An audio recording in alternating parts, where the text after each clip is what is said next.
Hello and welcome to Access Sportsnet Lakers, brought to you by Arrowhead Mountain Spring Water. Chris McGee, Byron Scott, James Worthy, Mike Bresnahan. We have Mike Trudell in Minneapolis. Lakers T-Wolves Game 3, a war as expected. The Lakers lose this one, guys, and after tying the game at 103 with 4 minutes and 30 seconds left in the game, it was all Minnesota from there. They go on a 13-1 run. The Lakers 0 field goals made in the last 4 minutes and 30 seconds. But the story for me, unfortunately, in this game, and you guys can take it where you want to go, are the turnovers. And Stu and Bill talked a lot about it. 19 turnovers for 28 points from Minnesota. That's the most in a playoff game that we could track back to that the Lakers have ever given up. The Lakers outplayed them in a lot of ways in this game. Better from three, better in the rebounding category, shot a better percentage up until the last 4 minutes of that game. But you can't, on the road, big game, in a matchup like this, when you have a chance to get one on the road, and that's the job, is to get one. They were right there to do it. But Minnesota took advantage, and Ant closed it. Yeah. The Lakers' mission going into Minnesota is to try to get home court advantage back. They didn't do it tonight. They still have a chance. Yeah. So, I mean, you got to put this one behind you quickly and make adjustments for the next one. Geeter, the turnovers, you cannot win a game when you turn the ball over like that, especially when you're conceding 28 points off of those turnovers and 56 points in the paint. The game was, right there. It's just those timely turnovers and not making adjustments for McDaniels just ate them up. He just ate them up in the paint. Tied a career high 30. And so it was kind of an ugly game, a winnable game, but there were just a couple of moments where they were down 2, down 3, turnover, then that went to 5-6 point lead. So they're going to look at this and they're not going to like it, but they had a chance to win this game. They just couldn't take care of, some departments.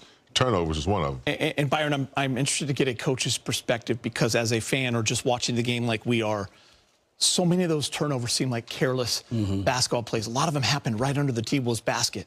Like Lakers just not handling the ball and giving up an easy layup. Some of them because they dribbled in traffic or just threw bad pass. It was interesting that a lot of those were really costly ones. Yeah, some of it was over-dribbling. Yeah. You try to penetrate too much with the basketball. And, again, when you get to this point in time in the season, when you're in the playoff mode, turnovers are such a crucial part of the game.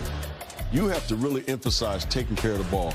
And the turnovers that you do have cannot lead to easy buckets on the other end. Because, again, we talked about transition defense. Make Minnesota a half-court team. If you let them get out in transition, a lot of bad things can happen. And with some of the turnovers that we had, like you said, Guy, a lot of them were just careless passes or lazy passes. They pick them off. It's 3-on-1, 3-on-2. It's layup. It's three-point play. It's wide open three-point shots. And those are the type of situations you don't want to keep putting yourself in. And I said before the game, I said, look, there's two guys on that bench that you really got to pay attention to, Jaden McDaniels and Naz Reid. I said, those are the two guys, if you can just limit their touches and their activity on the offensive end, despite the way we play, we still win that game. But when you give up 41 points combined with those two guys, it makes it that much harder. It makes it that much harder. We saw in Game 2, when you control those guys, what the game can look like for the Lakers. I mean, Brez, when you look on the other hand, the Minnesota Timberwolves, they gave 2 turnovers at the end by not shooting, so they ended up in double digits. But they were single digits in turnovers, just 9. So that's a huge difference in the game. And also in that last 4 minutes and 30 seconds, Brez, so many empty possessions for the Lakers where they really weren't getting a shot off, and they were in this game to win it. Never scored again. Yeah, Luka scored a little over 4.5 left. Nice little 7-foot fadeaway.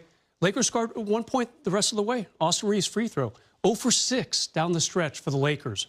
They're going to look at that, what happened in the half court, why did it break down? I think the really sad part for the Lakers tonight, LeBron, 38 points in 41 minutes, tack on 10 rebounds, 4 assists. I mean, the guy played out of his mind, knowing probably full well Luka not feeling the greatest. Luka couldn't even start the third quarter because of whatever intestinal problems he's having. He did re-enter the game not long after that, but LeBron really put forth maximum effort, exactly what you'd be shocked to see from any other 40-year-old, not him. I feel like it's kind of a wasted loss because of that in particular. Yeah, let's talk LeBron, and we'll talk Minnesota and Ant and McDaniels in a moment, because I think you led to a perfect. LeBron was great tonight, Yeah. and I was going to lead with that if this game had gone differently. You got your LeBron game, those games that we have all seen from him for the last 22 years. I mean, he did things, shoot from half court, basically, big game, rebounds. He did it all. Tough game to lose when LeBron gives you 38. Well, we talked about it pregame. He's locked in. You know, the Lakers need a win. Luka not feeling well. We talked about his experience of knowing what to do and when to do it. And tonight was one of those games where he just said, look, that they need me to be assertive, knocking down threes, Geeter from half court, rebounding. He did it all. So LeBron's going to be there. He's going to be there. It's just the rest of the guys have to. And, I mean, he had a couple turnovers as well. But he's so dynamic in what he does and how he reads situations like this game tonight. He knew he had to step up, and he did. So the next game is a must-win. So you're going to see LeBron even elevate his play and his experience to another level on the next game. Yeah, and you hope the next game, even though it's a really quick turnaround, Sunday afternoon. 12:30. Sunday afternoon. Luka, hopefully in that next 36 hours, will be healthier and ready to play. I think the one key against Minnesota when you're playing them, especially in the fourth quarter, they're such a dynamic defensive team. You know, they're one of the only teams in the NBA in the top 5 and top 10 on both offensive and defensively. So defensively, you have to make them move a little bit more, you know, especially the last 3 or 4 minutes of a game. Because if you're stagnant with the basketball, they're just facing you. They got 5 guys damn near in the paint. And they're quick enough and they're athletic enough to be able to get out to shooters.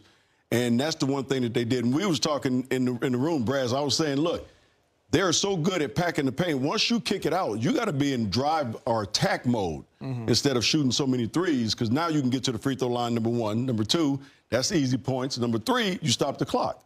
Okay, so I think for the Lakers, especially the last 3 or 4 minutes of the game, you got to do a little bit better job of movement on the offensive end to get these guys moving a little bit. And now they're chasing you off for threes, and you're able to attack a little bit more.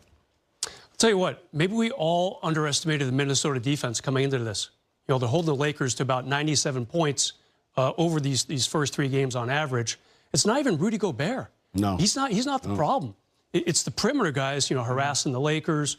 Luka obviously didn't feel great tonight, so that's more on Luka than on great Minnesota defense. But harassing the ball handlers, you said it earlier, it seemed like a lot of the Lakers' turnovers were under the Minnesota basket. That's the equivalent of fumbling over and over in your own red zone.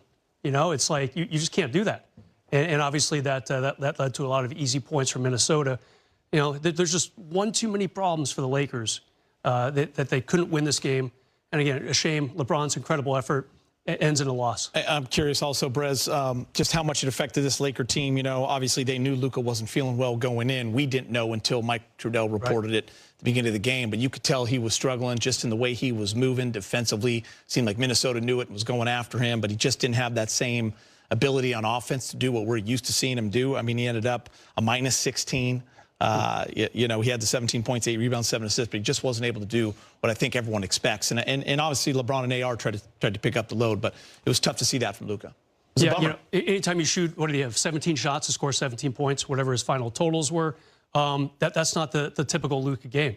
Before the game, we were saying on the pregame show, he has more points through 2 games than really any other Laker in a playoff series. I mean, he was averaging 34 points a game through 2, and he just couldn't keep it up, not feeling well. Byron, like you said, super quick turnaround. Sunday, 12:30 tip here. I feel like the game's starting in like 20 minutes, James. I mean, it's quick. It's quick. And you know what, Big Game, you forget in a series there's the human element, right? I mean, a guy can get hurt, a guy can get the stomach bug, anything can happen. You guys went through it when you guys were playing. It's a long, if you play for the entire playoffs, it's too much. A lot can happen. Yeah. Hope that, you know, you have none of those, scenarios during the playoffs. But, look, it happens. You know, stomach flu, you eat something that doesn't fit well, you got to deal with it. And unfortunately, Luka didn't have 100%. And they're just really stagnant. You're right. The ball has to move. Byron's right. When you're playing against good defenses, you got to make a move. And when the Lakers have moved the ball, when they've gotten 25, 27, assists, and everyone is touching it, and moving, your chances are better. But when they're just standing there looking at you and you're looking at them against this good defensive team, it's going to be a nightmare. It's hard. Yeah, 13 more field goal attempts for the T-Wolves and only